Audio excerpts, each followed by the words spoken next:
Beaucoup sont préoccupés, Ibrahim, actuellement par la situation du pays marquée bien sûr par des tensions. On a vu bien sûr ce communiqué du Khalife général des Tidjanes qui appelle bien sûr à la retenue et au dialogue. On a vu également la CEDEAO et les États-Unis. Oui, tout le monde parle du Sénégal et ça c'est, j'ai presque envie de dire malheureusement, depuis déjà quelques jours.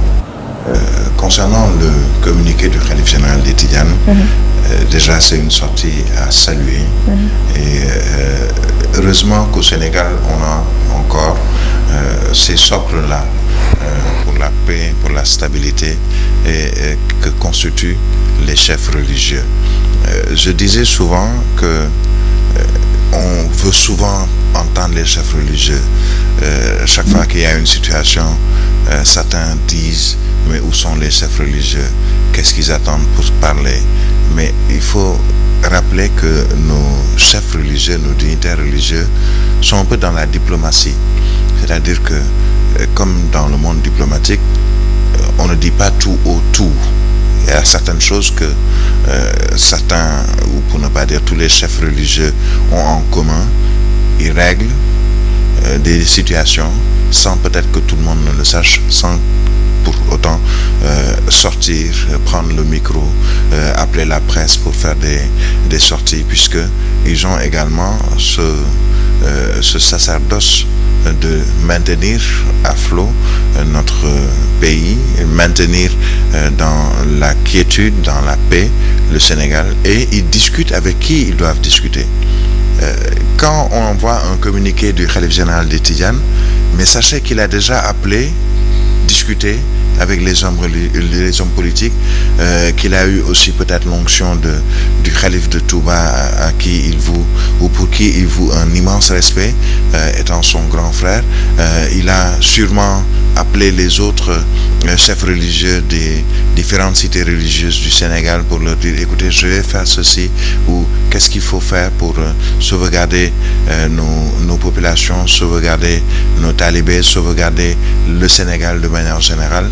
Et c'est peut-être bien après que l'on voit un communiqué, mais c'est un communiqué qui ne s'adresse pas seulement aux hommes politiques, mais qui s'adresse aux populations sénégalaises. Ce qui est sûr, c'est que le Khalife général de Tidjane, ce qui est sûr, c'est que le Khalife de Touba, le Khalife de Thiénaba, de Ndiassane, des autres contrées religieuses du Sénégal, des Layènes très récemment, tous ont pris leur bâton de pèlerin pour tenter de discuter avec les hommes politiques, puisque dans cette crise qu'on subit actuellement ou qu'on vit, ce sont d'abord les hommes politiques qui sont, selon en tout cas certains, à l'origine de tout ceci.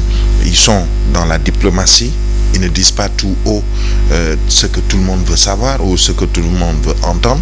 Ils le gèrent un peu par rapport à ce qu'ils sont en train de faire et surtout par rapport à leur position et par rapport à ces talibés, puisque quand on parle du Khalife général des Tidjanes, parmi ces talibés, il y a des hommes politiques qui sont de l'opposition ou d'autres qui sont du parti au pouvoir, d'autres qui n'ont pas de préférences politiques ou d'obéissance ou autres, mais qui sont juste des talibés, des citoyens sénégalais, et qui s'inquiètent de la situation du Sénégal.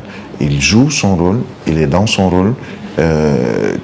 Écoutons les khalifes, écoutons les religieux. Le clergé a parlé il y a quelques semaines, je pense, avec des communiqués. Le laïcat également.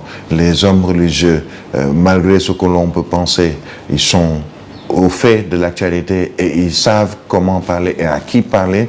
Et c'est peut-être quelquefois vraiment bien plus tard que l'on voit des communiqués ou un porte-parole qui reprend les propos d'un khalife général, mais ils sont au fait de ce qui se passe et ils sont même, pour ne pas dire, très impliqués pour la recherche de la paix. Concernant la CEDEAO, bon, c'est un organe et c'est la communauté de l'Afrique de l'Ouest. La CEDEAO qui a déjà fort à faire avec 3 membres qui ont décidé de quitter. La CEDEAO qui a déjà fort à faire avec des situations dans certains pays où on parle même de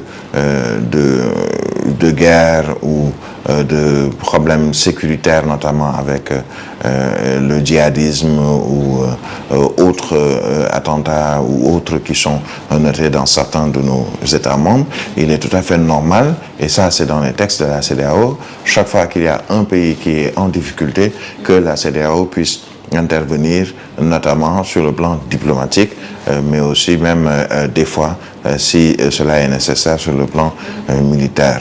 Mais ce qui est sûr, c'est qu'aujourd'hui, la CEDEAO également est dans son rôle de demander au peuple sénégalais, aux dirigeants politiques, ceux qui sont au régime et ceux qui sont dans l'opposition, la société civile de manière générale, d'essayer de maintenir ce Sénégal comme étant un des pays les plus suivi au plan démocratique, un pays où il fait bon vivre au plan démocratique, puisque ce n'est peut-être pas forcément le cas pour tous les autres pays membres de la CEDEAO.